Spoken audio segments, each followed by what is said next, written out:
गुरुवर आचार्य श्री की जीवन यात्रा में सन 2018 निकल गया। सन 2019 की शुरुआत हो गई। विहार का क्रम मुनिचर्या में जुड़ा हुआ ही होता है।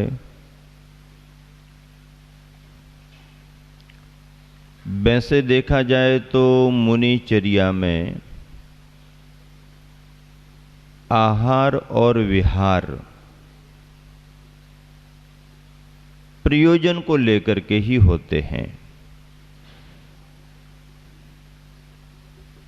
बिना प्रयोजन के आहार भी नहीं किया जाता है, तो बिना प्रयोजन के विहार भी नहीं किया जाता है। शास्त्रों में आहार ग्रहण करने के 6 कारण बतलाए हैं। इन कारणों की वजह से ही मुनिजन आहार को ग्रहण करते हैं। और आहार छोड़ने के भी शास्त्रों में 6 ही कारण बतलाए हैं कि इन कारणों से मुनिजन आहार का परित्याग कर देते हैं। 6 कारण हैं दोनों के। आहार ग्रहण करने के भी 6 कारण हैं और आहार के परित्याग करने के भी 6 कारण हैं। मुनि दीक्षा लेते समय सभी प्रकार के त्याग का संकल्प होता है महाव्रतों के ग्रहण में, लेकिन आहार को जीवन पर्यंत का त्याग नहीं कराया जाता है। बाकी सभी का त्याग करा करके निर्विकल्पता में ला करके महाव्रतों का आरोपण कर देते हैं। 28 मूल गुण प्रदान कर दिए जाते हैं, लेकिन उतने बड़े संकल्पों में भी ऐसा नियम कोई लिया नहीं जाता है कि जीवन पर्यंत आहार ही नहीं करेंगे। आहार करने का विकल्प लेकर के दीक्षा नहीं होती है, लेकिन दीक्षा के समय आहार का विकल्प नहीं रहता है। उस निर्वृत्ति के काल से जब साधक प्रवृत्ति में आता है तो उसे अपने शरीर की स्थिति बनाए रखने के लिए आहार की अनिवार्यता महसूस होती है। उसी की पूर्ति के लिए आहारचर्या संपन्न की जाती है।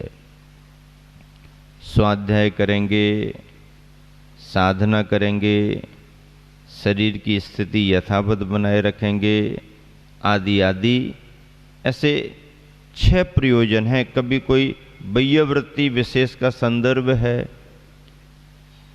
मन उपवास करने का हो रहा है लेकिन संलेखना चल रही है, निर्यापक आचार्य के निर्देश हैं कि ड्यूटी बराबर 24 घंटे होना, बदल बदल करके होना, अत्यधिक आवश्यकता बाह्यवृत्ति की है, तो बाह्यवृत्ति की प्रधानता से भी उपवास को छोड़ करके आहार के रास्ते को अपनाएगा। लंबे विहार करना है, तीर्थ यात्रा करनी है, आदि आदि प्रयोजनों से आहार ग्रहण की स्थिति बनती है। 6 कारणों से आहार का त्याग भी कराया जाता है। ये सभी कथन शास्त्रोक्त हैं और इन शास्त्रोक्त कथनों से आहार त्याग करने के कारणों में भी आपके मन में जिज्ञासा आई होगी कि ये बात भी कुछ महाराज जी बता दें। तो आहार त्याग करने के कारणों में भी जैसे कि संलेखना की स्थिति बन रही है तो आहार त्याग करने के रूप में वो आगे बढ़ेंगे। उपवास आदि के रूप में तप करना है तो आहार का परित्याग करेंगे। और यदि शरीर में मतलब एक तरह से अपन को विशेष शरीर को अभ्यस्त करना है आदि आदि विशेष रूप से इंद्रियों पर विजय प्राप्त करनी है तो भी आहार पर नियंत्रण, आहार का परित्याग भी अनिवार्य होता है। अशुद्धता के प्रसंग आ जाएं, निर्दोष चर्या नहीं हो रही हो, उपसर्ग की स्थिति सामने आ गई ही हो, तो उस समय सबसे पहले प्रत्याख्यान के रूप में आवागमन और आहार का परित्याग कर दिया जाता है। संक्षेप प्रत्याख्यान भले ही सही, जब तक यह स्थिति नहीं टलेगी, आहार विहार का विकल्प नहीं, 700 मुनियों पर उपसर्ग आ गया, जीवन पर्यंत का त्याग नहीं किया, लेकिन जब तक यह उपसर्ग नहीं टलता है तब तक हमारे आहार विहार का परित्याग। टलेगा तो चर्या में लगेंगे, और नहीं टलेगा, नहीं टल पाएगा तो त्याग में ही हमारी समाधि होगी। ये संकल्प लिए जाते हैं। उपसर्ग टल गया, संग की चर्या होने लगी। नहीं टलता, उसी स्थिति में ही उनकी साधना होती। तो आहार विहार एक उद्देश्य को लेकर के ही मुनिचर्या में सम्मिलित हैं। विहार भी यूं नहीं है कि चलो घूम घाम करके आते हैं। घर गृहस्थी में जैसे लोग कहते हैं, अरे अब बहुत समय हो गया, चलो थोड़ा सा बच्चे भी घूम लेंगे और अपन भी। ऐसा नहीं, यहाँ जाएंगे वहाँ जाएंगे, ऐसा करेंगे वैसा करेंगे, ऐसा नहीं। पर्यटन और घूमने की दृष्टि से नहीं, बल्कि तीर्थ यात्रा का प्रयोजन हो सकता है। किसी नगर में कोई कार्यक्रम संपन्न कराने का प्रयोजन हो सकता है, या ग्राम नगरों में विहार करते करते अपनी चर्या को साधते हुए समाज को धर्म लाभ देने का प्रयोजन हो सकता है। कहीं पर कोई संलेखना का प्रसंग हो, वहाँ जाने का प्रयोजन हो सकता है।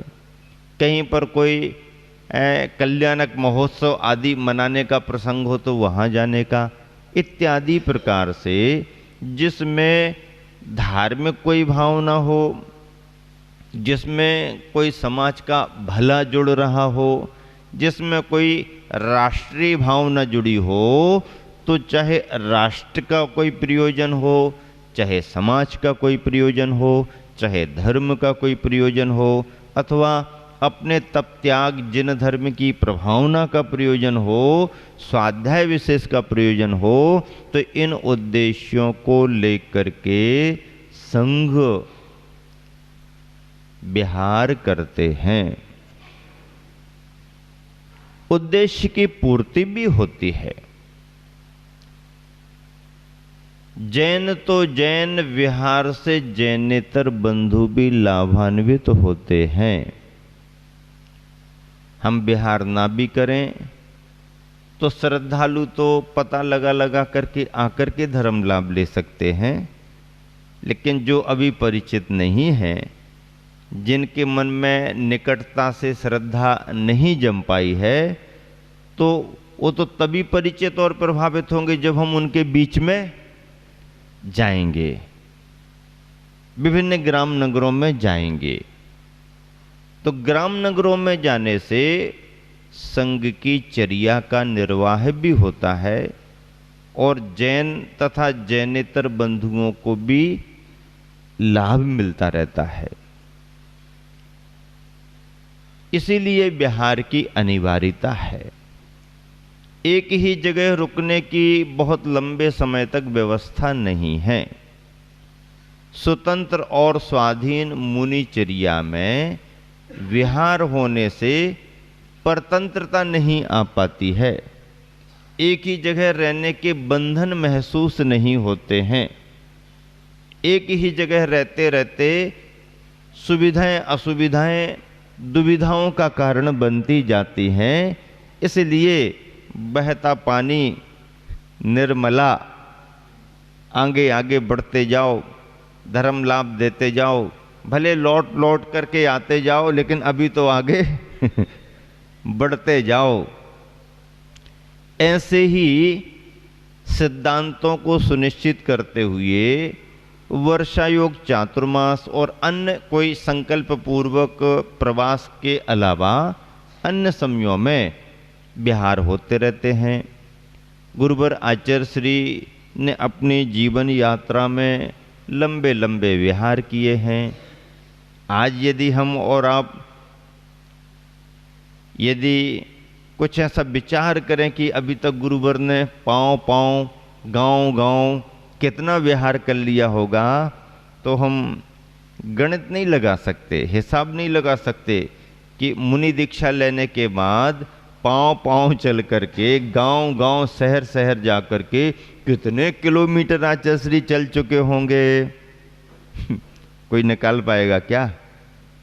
कैसे निकालेंगे? कितना निकालेंगे? इतना चल चुके हैं। भले ही बदल बदल करके बार बार ग्राम नगरों में आना जाना प्रदेश विशेष में होता रहा हो, लेकिन भारत के एक बहुत बड़े भूभाग पर उनके चरण पड़ चुके हैं। लंबे लंबे विहार भी हुए हैं। प्रांतों की दृष्टि से विचार करें तो वर्तमान में जिन प्रांतों के नाम हैं, तो उनमें भले पूरे प्रांत में विहार ना किया हो, लेकिन बहुभाग में या थोड़े भाग में तो विहार हुआ ही हुआ है। मध्य प्रदेश से आगे निकल करके बात करें तो उत्तर प्रदेश में भी आचार्य श्री का प्रवास हुआ है, राजस्थान में भी आचार्य श्री का प्रवास हुआ है, गुजरात में भी विहार प्रवास हुए हैं और महाराष्ट्र के भी बहुभाग में या थोड़े भाग में आचार्य श्री का विहार हुआ है। बिहार के साथ में वर्तमान का झारखंड भी है, उसमें भी विहार हुए हैं। कलकत्ता, बंगाल और उड़ीसा में भी विहार हुआ है। छत्तीसगढ़ वर्तमान के, उसमें भी विहार हुआ है। तो विहार तो हुए ही हैं। अब बचे दो तीन ऐसे प्रांत जिन प्रांतों की अब क्या चर्चा करना। आंध्रा में आचार्य श्री का जाना नहीं हुआ, तमिलनाडु केरल में आचार्य श्री का जाना नहीं हुआ, और जो बहुत ज़्यादा उम्मीद लगाए हुए हैं ऐसे कर्नाटक के लोगों के लिए, कर्नाटक में भी आचार्य श्री का मुनि दीक्षा के बाद विहार ही नहीं हुआ। ये प्रांत अछूते रहे। और भी जो सीमा के किनारे किनारे के छोटे छोटे, वो तो वहाँ जाना ही नहीं हुआ। लेकिन भारत के बहुभूभाग में आचार्य श्री का विहार हुआ।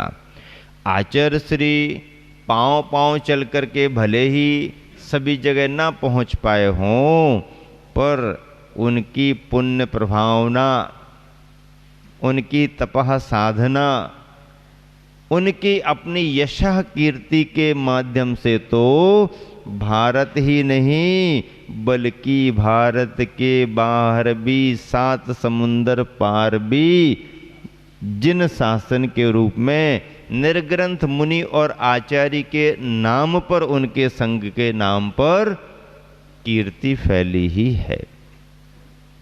तो भले ही उनके शरीर ने वहां तक विहार नहीं किया, पर उनके विचारों ने तो विहार किया है, उनकी वाणी ने तो विहार किया है, उनके जीवन ने तो विहार किया है, उनकी तपः साधना ने तो विहार किया है।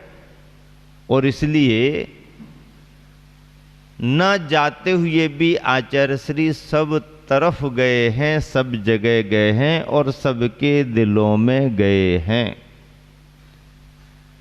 इस वर्ष बिहार की चर्चा में गुरुवर आचार्य श्री का विहार पुनः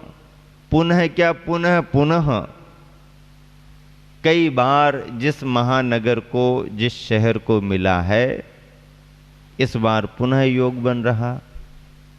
आचार्य श्री का विहार सागर के लिए हुआ। पहली बार जब गुरुवर आचार्य श्री सागर में पधारे थे, सन का समय था, सन 1980 का समय था। फरवरी समाप्त हो चुकी थी, मार्च प्रारंभ हो गया था और आचार्य श्री का प्रथम नगरागमन सागर को मिला। उसके पहले सन 1976 से लेकर के 77, 78 और 79 तक आचार्य जी का आसपास तो विहार होता रहा, सागर के किनारे किनारे भी होता रहा, पर सागर के अंदर नहीं हुआ। क्यों नहीं हुआ? तो सागर में अंदर जाने के पहले किनारे किनारे जाकर के सागर की गहराई भी तो देखना पड़ती है ना, गहराई का भी तो अंदाज लगाना पड़ता है। इन 4 वर्षों में मध्य प्रदेश के बुंदेलखंड भाग के या महाकौशल के भाग के जो 2 महानगर बड़े संभाग हैं, उन संभागों में आचार्य श्री का विहार नहीं हुआ। सागर भी अछूता रहा और जबलपुर भी अछूता रहा। किनारे किनारे से कई बार निकल गए, सागर की समाज जुड़ी रही, जबलपुर की समाज जुड़ी रही, लेकिन इन महानगरों में तब तक आचार्य श्री का प्रवास नहीं हुआ। पहली बार जब आचार्य श्री सागर में पधारे थे तो उस समय सागर वासियों की, जैन जैनेतर बंधुओं की भावनाओं का कहना ही क्या। बस एक ही चर्चा उस समय तेजी के साथ सब तरफ चल रही थी कि सागर में विद्यासागर, क्या सागर में विद्यासागर, सागर में हाँ, और किसी गांव नगर की बात हो तो ठीक है, ग्राम नगर के साथ नाम जुड़ जाता है कि आचार्य श्री पहुंचे हैं, लेकिन सागर में जब पहुंचे तो सागर में विद्यासागर, सागर में विद्यासागर। सागर प्रवास के पहले पहले तक आचार्य श्री केवल अकेले निर्ग्रंथ मुनि महाराज आचार्य के रूप में संग में थे। जब सागर की ओर विहार करने की स्थिति बनी तो सबसे पहले आचार्य श्री ने अपने कर कमलों से सिद्ध क्षेत्र द्रोणागिरी में अपने ही शिष्य ऐलक समय सागर जी के लिए मुनि दीक्षा प्रदान की। ऐलक उस समय और भी थे संग में, लेकिन एक ऐलक जी को मुनि दीक्षा प्रदान की और अब आचार्य विद्यासागर जी के साथ में संघ में मुनि समय सागर जी निर्ग्रंथ मुनि के रूप में थे। योग सागर जी, नियम सागर जी आदि आदि सभी ऐलक अवस्था में थे। और ऐसा मनोज्ञ संघ, ऐसा छोटा संघ, ऐसा नई उम्र का संघ जिस समय विभिन्न ग्राम नगरों को पार करते हुए सागर की ओर बढ़ रहा था, तो सागर वासियों के तो खुशी का ठिकाना नहीं था। और गुरुवर आचार्य श्री जब वो नगर सागर में पधारे तो आए तो एक मुनि महाराज को लेकर के थे, लेकिन कुछ ही दिनों में मुहूर्त निकाला और सागर के बरणी भवन मोराजी में ऐलक नियम सागर जी, ऐलक योग सागर जी के लिए मुनि दीक्षा प्रदान कर दी। अब तो 3-3 मुनि महाराज हो गए संग में। गुरुवर आचार्य श्री विद्यासागर जी महाराज तो थे ही, मुनि समय सागर जी, मुनि नियम सागर जी, मुनि योग सागर जी विराजमान थे। ऐलक क्षुल्लक जी महाराज जी भी संग में बहुत विराजमान थे। इस तरह से संघ का प्रवास सागर नगर में हुआ और सागर की समाज के अत्यधिक आग्रह को देख करके गुरुवर ने ये सोच करके कि बार बार यहाँ के विद्वान विद्वत वर्ग निवेदन करता रहा, सठखंडागम वाचनाओं की शुरुआत होनी चाहिए, ग्रंथों की वाचना हो, तो सागर में पहली बार विशाल संघ की उपस्थिति में, विशिष्ट विद्वानों की उपस्थिति में सठखंडागम ग्रंथों की वाचना का शुभारंभ सार्वजनिक रूप में हुआ। सार्वजनिक संयोजना बना करके हुआ। ऐसे सागर में विद्यासागर, सागर में गागर में सागर, गागर में सागर तो खूब सुना, लेकिन सागर में विद्या का सागर, और विद्या का सागर, विद्या के सागर यदि सागर में गए हैं तो विद्या की प्रभावना भी बढ़ना चाहिए। तो सठखंडागम ग्रंथों की वाचना आयोजित करके, संघ को विशिष्ट ग्रंथों का अलग समय में स्वाध्याय करा के, सार्वजनिक रविवारी धर्म सभा में प्रवचन आदि दे करके और विभिन्न कार्यक्रमों से आचार्य श्री ने बहुत गरिमा पूर्वक जिन शासन की प्रभावना बढ़ाई। ये सन 1980 का संदर्भ आप सबके बीच में फिर से आ गया। अब तो ये 2019 की बात चल रही ना, 2019 की बात कर रहे हैं अभी तो। वो तो पुराना संदर्भ याद आ गया तो पुनः सुना दिया, बल्कि इसे तो पहले क्रम में पहले भी सुना चुके हैं, लेकिन चूंकि संदर्भ तो जुड़ते ही हैं शहर से, नगर से। इस वर्ष आचार्य श्री का सागर नगर में प्रयोजन को लेकर के आगमन हुआ। हालांकि समाज बंधुओं ने बहुत बड़े रूप में पंच कल्याणक की संयोजना की थी। सागर नगर के विभिन्न कॉलोनियों में बने हुए जिन मंदिरों के पंच कल्याणक का प्रसंग बन गया था, आचार्य श्री को भावपूर्वक निवेदन किया था। बड़ी बड़ी बोलियां भी पात्र चयन के रूप में संपन्न हो गई थीं। अंदाज और अनुमान लगाए जा रहे थे कि बस ललितपुर और मुगावली आदि का करके आचार्य श्री आएंगे ही आएंगे सागर, लेकिन लोगों के अनुमान ही रहे। आचार्य श्री के ख्याल में कुछ बात नहीं आई।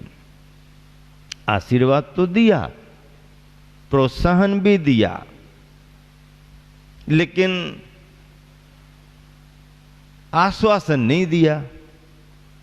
आशीर्वाद मिला, प्रोत्साहन भी मिला, लेकिन आश्वासन नहीं मिला। आश्वासन ना मिले तो चलो कोई बात नहीं, आचार्य श्री का तो स्वभाव है, कुछ कहते नहीं है, अपन तैयारी करो, प्रारंभ तो करो। और आखिरी दिनों तक ये लगा रहा कि आ सकते हैं, आ सकते हैं, आ सकते हैं, लेकिन आचार्य श्री का विहार नहीं हुआ। मुनि संघ को आचार्य श्री ने भेज करके पंचकल्याणक संपन्न कराने के संकेत दिए, और संघ के ही वरिष्ठ मुनि महाराज योग सागर जी महाराज, उन्हीं के साथ में और भी संघस्थ मुनिराज आदि के संघों के माध्यम से, मुनि संघ आरिका संघों के माध्यम से सागर नगर के उन विभिन्न मंदिरों के पंच कल्याणकों को संपन्न करा दिया गया। लोगों ने तो बढ़ चढ़ करके बोलियां ले ली। आचार्य श्री पधार रहे हैं, ऐसा करेंगे, वैसा करेंगे, ऐसा होगा, वैसा होगा। आचार्य श्री के पास समाचार भी पहुंच गए, बढ़ चढ़ करके भाग लिया है। हाँ हाँ ठीक है, आशीर्वाद है, आशीर्वाद। इतने बड़े कार्यक्रम को भी संपन्न तो करा दिया, लेकिन स्वयं अपनी उपस्थिति नहीं दी। समाज की अपेक्षाएं तो रही होंगी, उम्मीद भी रखे होंगे, ठीक है, संपन्न भी कराते हैं, लेकिन कभी कभी यदि अनुकूलता ना हो या उस तरफ विहार करने की स्थिति ना हो तो बड़े से बड़े कार्यक्रमों को आचार्य श्री टाल भी देते हैं। तो इस बार फिर क्या प्रयोजन बन गया?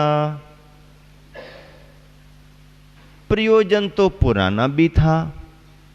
जिन महापात्रों ने बढ़ चढ़ करके भाग लिया है और इतने बड़े पंच कल्याणक महामहोत्सव को प्रभावना से संपन्न कराया है, उनके अंदर की जो उम्मीद है उन्हें भी वहाँ पहुँच करके आशीर्वाद मिलना चाहिए। ये प्रयोजन तो अंदर रहा ही होगा, लेकिन मुख्य प्रयोजन क्या बना? इस बार सागर नगर में प्रवास करने का मुख्य प्रयोजन ये रहा कि बहुत समय से गुरुवर के मन में सार्वजनिक करुणा का संचार बहुत तेजी और उत्कृष्ट तरीके से होता जा रहा है। विगत के समय में सागर नगर के जैन और जैनेतर बंधु कुछ इस तरह की भावनाओं से आचार्य श्री से जुड़े हैं कि आचार्य श्री की प्रभावना बहुत बड़े व्यापक स्तर पर जैन ही नहीं जैनेतरों के मन में भी वहां पर है। गुरुवर की करुणा के कुछ प्रसंग तो ऐसे भी बने कि बड़े से बड़े तो छोड़ दीजिए, छोटे से छोटे लोगों को भी एक प्रयोजन के कारण आचार्य श्री का आशीर्वाद मिल रहा। सागर नगर में केंद्रीय कारागृह जिला जेल है और उसमें सभी तरह के अपराधी रहते हैं। अपराधी तो अपराधी ही होते हैं, अपराध करके सजा पा करके जेलों में आते हैं, सजा काटते हैं। कभी कभी कैदियों के साथ बहुत बुरी स्थिति हो जाती है। सुविधाएं तो जो सरकार देती है, व्यवस्थाएं देती हैं, वो मिलती ही हैं, लेकिन मानसिक संताप उनके मन में ऐसा आ जाता है कि दिन काटने उनको मुश्किल हो जाते हैं। असुविधाओं की वजह से सो ऐसी बात नहीं है, सरकार और प्रबंध तो पूरी व्यवस्थाएं बनाता है, लेकिन मानसिक संताप इतने आने लगते हैं कि कब बाहर जाएं, जिंदगी बोझ जैसे लगने लगती है, मन में त्रास आता है, विकल्प आते हैं, दुखी मन से रहना पड़ता है, निराश और उदास होकर के रहना पड़ता है। जिंदगी यही तो अपराधियों की होती है, पश्चाताप आता है। लेकिन उन्हें यदि कोई संस्कार मिलने लगे, उन्हें कहीं से कोई प्रेरणा मिलने लगे, तो ऐसे निराश और उदास अपराधियों के मन में भी विश्वास का संचार होने लगता है। उन्हें भी ऐसा लगने लगता है कि चलो जो हुआ तो हुआ, अब कुछ हम यहां पर भी कर सकते हैं। और वहीं से उनके विचारों में परिवर्तन शुरू हो जाता है और विचारों का परिवर्तन उनके जीवन को परिवर्तित करने लगता है।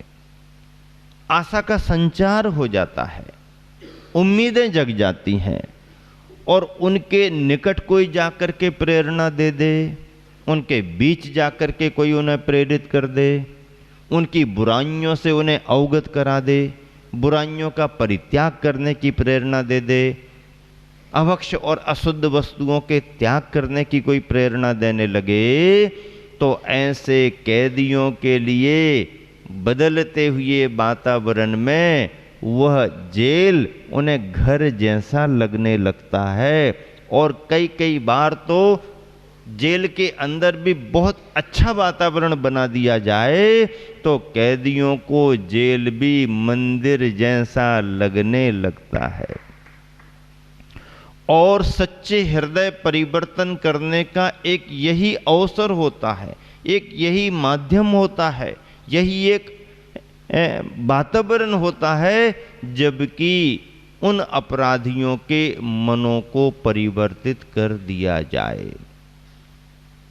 शरीर को कितना भी बांध दो, शरीर को कितने भी बंधनों में डाल दो, लेकिन जब तक मन परिवर्तित नहीं होता, जिंदगी सुधर नहीं सकती है।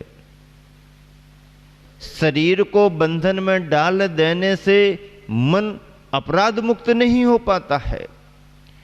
मन के अपराध मुक्त होने के लिए कुछ वैचारिक खुराक चाहिए, कुछ धर्म की बातें चाहिए, कुछ अध्यात्म की बातें चाहिए, कुछ उनके जीवन के उद्धार की बातें चाहिए। और वो बातें भी कोई नेता वेता करे तो नेता वेता की बातें तो नेता के हिसाब की मानी जाती हैं, और कोई समाज से भी करे तो जरा असर पड़ता है, कोई धार्मिक व्यक्ति करे तो उसका भी असर पड़ता है, कोई त्यागी वृत्ति करे तो उसका और ज़्यादा असर पड़ता है।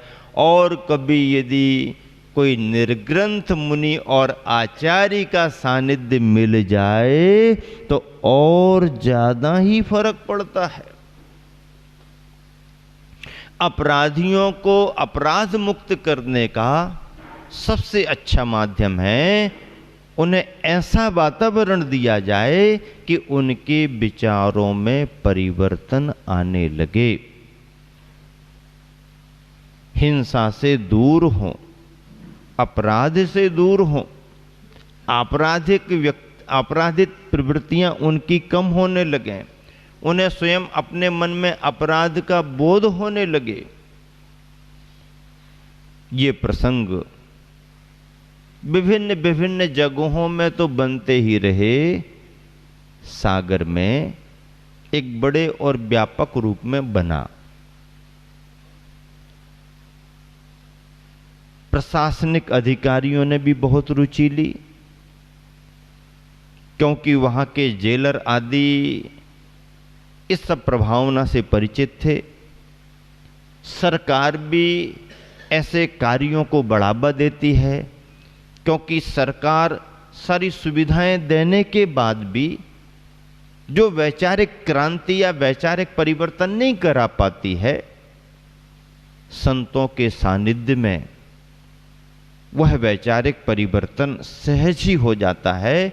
और यही तो सरकार चाहती है कि प्रदेश में, देश में शांति रहे, व्यक्ति आत्मनिर्भर हों, अपराध और बुराइयों से बचें, अपने परिवार के साथ रहें, अपने समाज के साथ रहें, नगर की, देश की सेवा में लगे रहें, एक दूसरे के लिए सहयोगी रहें। यही तो हमारे लोकतंत्र का और सरकार का, संविधान का भाव भी है। उसी की पूर्ति कराने में, संविधान की उसी भावना को पूरा करने के लिए तो शासन और प्रशासन संकल्पबद्ध रहते हैं। उपलब्धियां भी इसकी होती हैं, और उपलब्धियों के क्रम में गुरुवर के व्यक्तित्व में ये बात प्रारंभ से ही जुड़ी हुई है। जिस समय गुरुवर अजमेर में विराजमान थे, तो अजमेर का भी तो प्रसंग है। अजमेर के जिला जेल में जाकर के आचार्य श्री ने प्रवचन दिया, उसका फोटो आज भी हमारे तुम्हारे सामने देखने को मिलता है।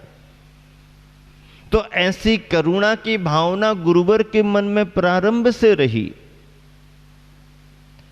और करुणा की भावना का संचार समय समय पर अनेक रूपों में निकलता रहा।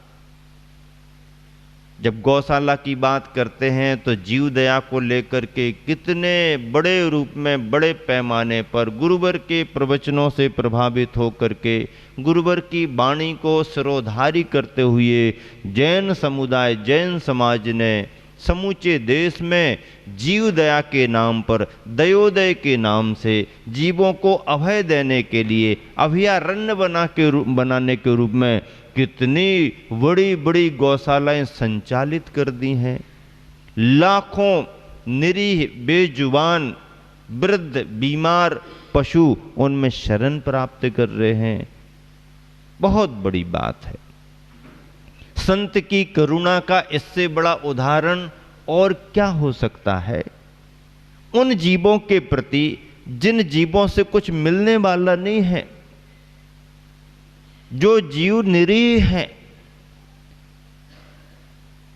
जो जीव आश्रय विहीन हो चुके हैं, ऐसे संगी पंचेंद्री पशुओं के प्रति, जीवों के प्रति करुणा की भावना, जिनका जीवन केवल और केवल बाजार में जाकर के कत्ल खाने तक जाने का रह गया था, उन जीवों को वापस लौटाया गया। उन जीवों के लिए शरण सहारा दिया गया। और विभिन्न जगहों में आज भी अच्छे रूप में गौशालाएं चल रही हैं।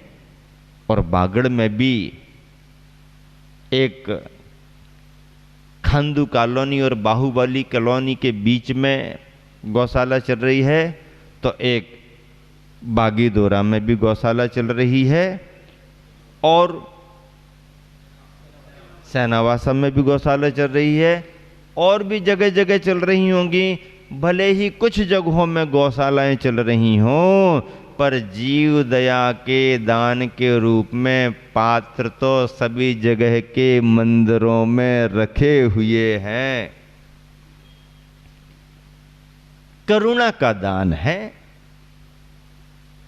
और इस करुणा के दान से, करुणा के महायज्ञ से प्रभावित होकर के जैन तो जैन, जैनेतर भी गुरुवर आचार्य श्री की भरपूर प्रशंसा कर रहे हैं। जैन तो मुनि भक्त समाज है, सो कोई बात नहीं, लेकिन जैनेतरों में बड़े व्यापक रूप में इस कार्य की सराहना गुरुवर के नाम पर पूरे देश में हुई है। अभी वर्तमान की सरकार मध्य प्रदेश की, पहले की शिवराज जी चौहान की सरकार ने कितने बड़े बड़े काम, शिवराज सिंह चौहान स्वयं गुरुवर के चरणों में कितनी बार अपने मुख्यमंत्रित्व काल में कितनी श्रद्धा से कितने बड़े बड़े काम किए, बड़े बड़े काम किए। समाज के रूप में, राष्ट्र के रूप में, धर्म प्रभावना के रूप में, गुरुवर की आज्ञा के रूप में, और गुरुवर के भावों को समझ करके जीव दया के रूप में मध्य प्रदेश में बड़ी बड़ी योजनाएं बनाई, किसानों के प्रति और गौशालाओं के प्रति। अभी वर्तमान में मुख्यमंत्री कमलनाथ जी हैं, आचार्य श्री के पास उन्होंने जाकर के आशीर्वाद लिया और शासकीय स्तर पर मध्य प्रदेश में 1000 गौशालाएं खोलने का वचन दिया। सरकार कोई भी हो, मुखिया कोई भी हो, काम बढ़िया होना चाहिए, राष्ट्र हित में होना चाहिए, जनहित में होना चाहिए, और जीव दया के हित के रूप में होना चाहिए। और जो भी ऐसे कार्य करता है, हमारे गुरुवर तो उन सबको भरपूर आशीर्वाद देते हैं।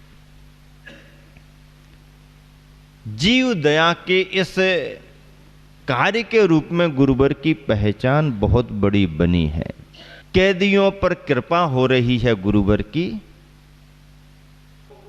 जिस समय वहां कार्यक्रम हो रहा हो, उस समय वहां की चर्चा यहां चल रही है, संत शिरोमणि प्रवचन माला में चल रही है। गुरुवर की कृपा कैदियों पर बरस रही है, और केवल कृपा ही नहीं दी जा रही है, उन्हें स्वावलंबी बनाने के उपाय बता करके उन्हें स्वावलंबी बनाया जा रहा है।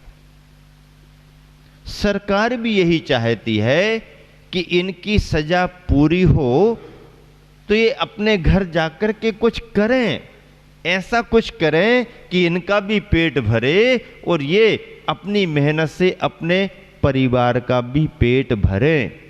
अन्यथा सजा पूरी होने के बाद भी अपराधी यदि निकल गया और अपराध वृत्ति से मुक्त नहीं हो पाया, तो पुनः वह जाकर के उन्हीं कामों में लग जाएगा जिन अपराधों को करके वह सलाखाओं के अंदर आया था। और फिर अंदर आएगा, यदि उसे अपराध बोध हो गया और पश्चाताप के रूप में उसने अब कभी अपराध नहीं करेंगे ऐसा संकल्प कर लिया और ऐसा संस्कार लेकर के स्वावलंबी बन करके कुछ सीख करके बाहर जाता है, तो उससे उसका जीवन भी बनेगा, उसका परिवार भी बनेगा और वह भी कुछ अच्छा कर पाएगा। उद्देश्य तो यही होता है। यह लिंक कैसे बन गई? प्रशासनिक अधिकारी तो आचार्य श्री के पास आते ही रहे। गुरुवर, आपका प्रवचन तो खुली सभाओं में होता ही होता है। हम चाहते हैं कि आपके प्रवचनों का लाभ हमारे कारागार में भी मिले, हमारे कैदियों को भी उसका लाभ मिले। आचार्य श्री के मन में तो भाव रहता है। समाज बंधु, समाज के वरिष्ठ व्यक्ति सभी शासन प्रशासन से परिचित हैं। समाज बंधुओं ने भी आचार्य श्री को निवेदन किया होगा और भूमिका बनाने के रूप में, कार्य को आगे बढ़ाने के रूप में कोई प्रशासनिक अधिकारी की भूमिका भी तो रहती है। तो आप सभी नाम जानते हैं, बाल ब्रह्मचारिणी बहन रेखा दीदी के नाम से जिनको जानते हैं, वो प्रशासनिक तौर पर पुलिस लाइन में, पुलिस सेवा में डीएसपी की पोस्ट तक उन्होंने अपनी प्रोग्रेस की। वो रहती तो और आगे भी बढ़ती, क्योंकि उनका ऐसा व्यक्तित्व भी है। लेकिन गुरुवर की कृपा और गुरुवर की छत्र छाया में उन्होंने इस लाइन में आगे न बढ़ करके और आचार्य श्री की मोक्ष मार्ग की लाइन में आगे बढ़ने का संकल्प कर लिया और आजीवन व्रत लेकर के कुछ समय तक तो प्रशासनिक सेवा की और बाद में रिजाइन दे दिया। बस इतना ही बहुत है।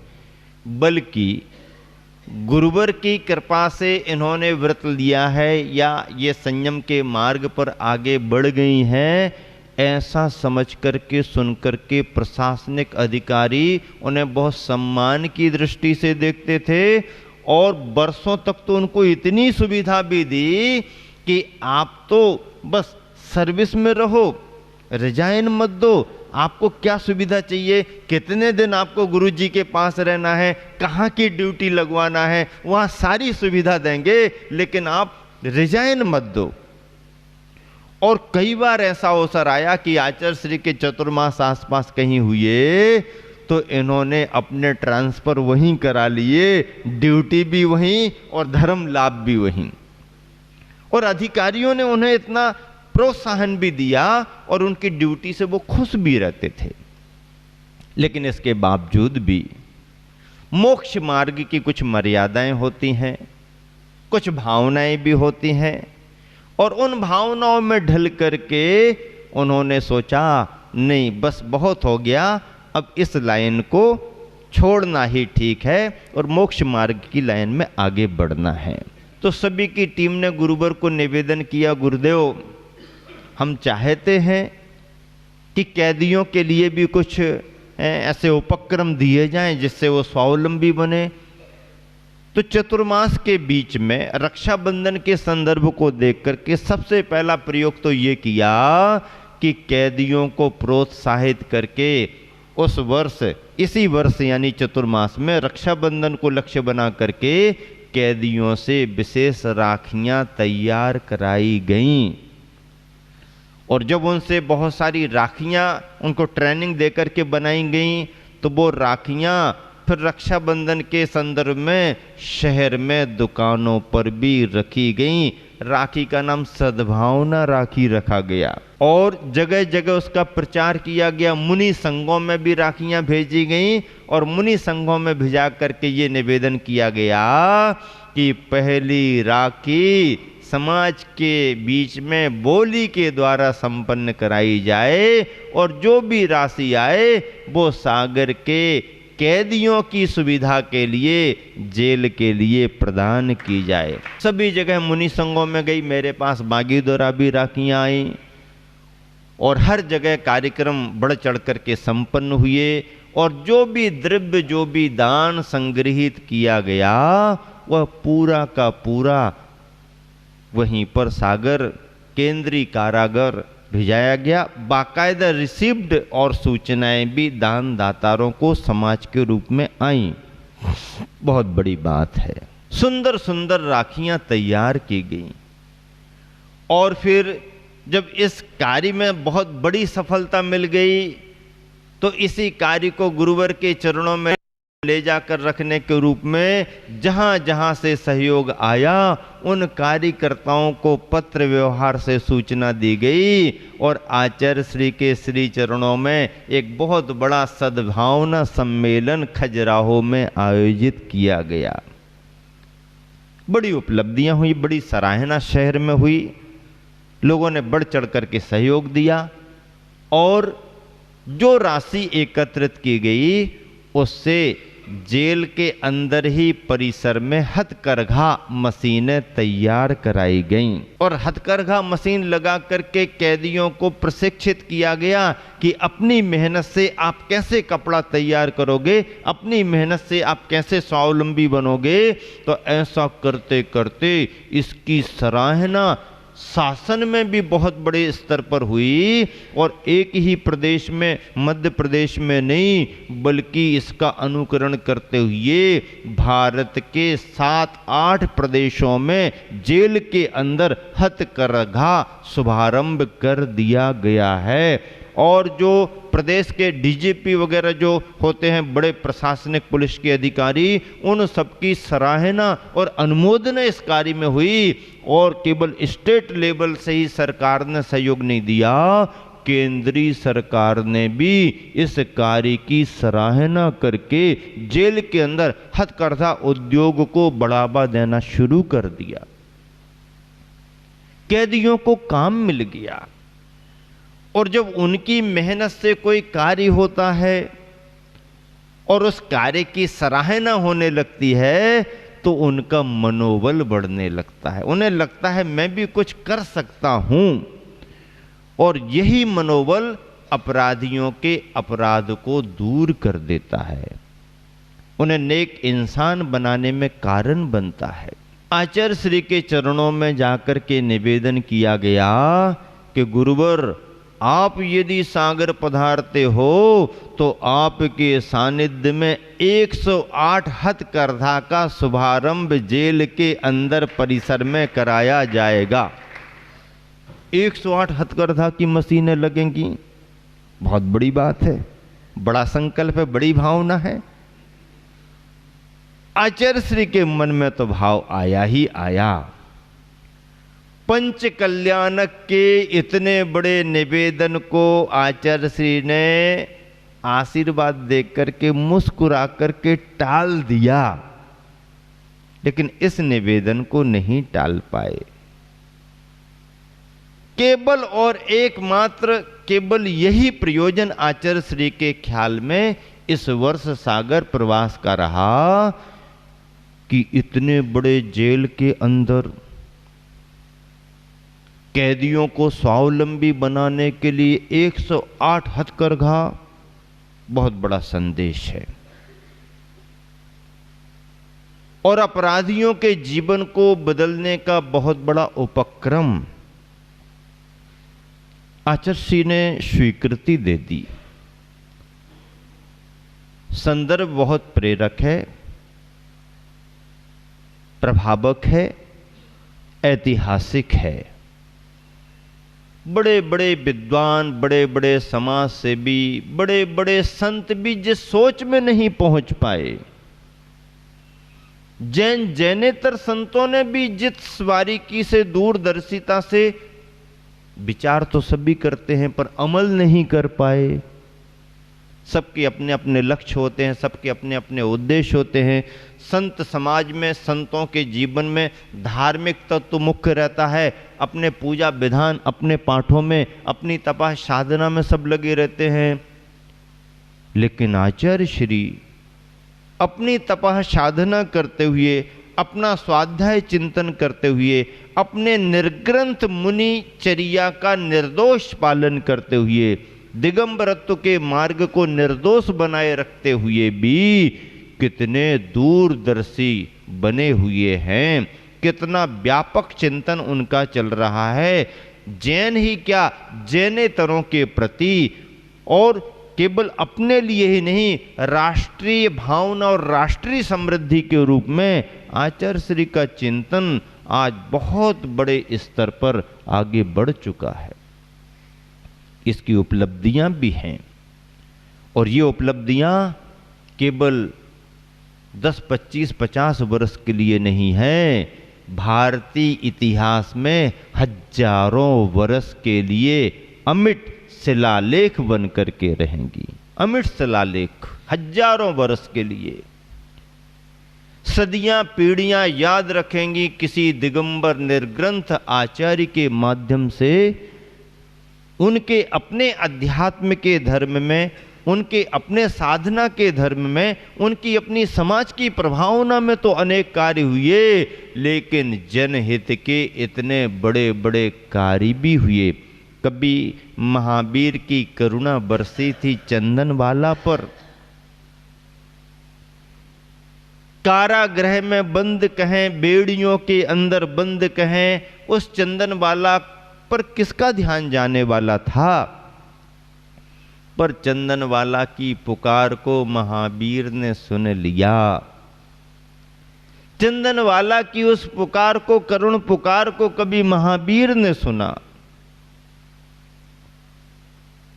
कभी सुदामा की दीन दशा को देख करके कृष्ण कन्हैया भी पिघल गए।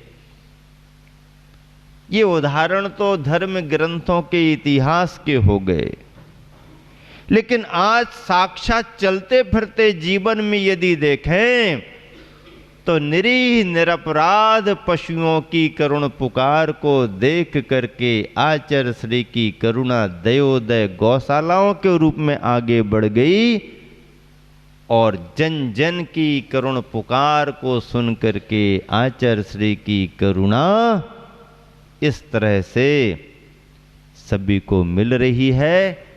और मैं तो समझता हूँ अपराधी अपराधी ही होते हैं, लेकिन उनका कुछ पुण्य का योग ऐसा रहा होगा कि आचार्य श्री का सानिध्य मिल रहा। पिछले दिनों में फोटो देखी, कैदी अपराधी आचार्य श्री के चरणों का प्रक्षालन कर रहे हैं। कैदी अपराधी आचार्य श्री की आरती उतार रहे हैं।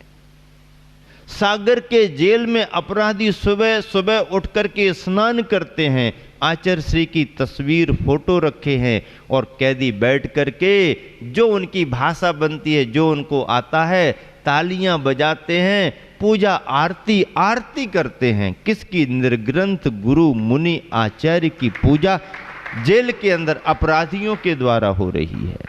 बहुत बड़ी बात है। जैनियों को तो विरासत में मिला है, तुम करो भी तो तुम्हारे लिए क्या, कौन सा बड़ा पुरुषार्थ हो गया। लेकिन जिन्होंने कभी सपने में भी नहीं सोचा होगा,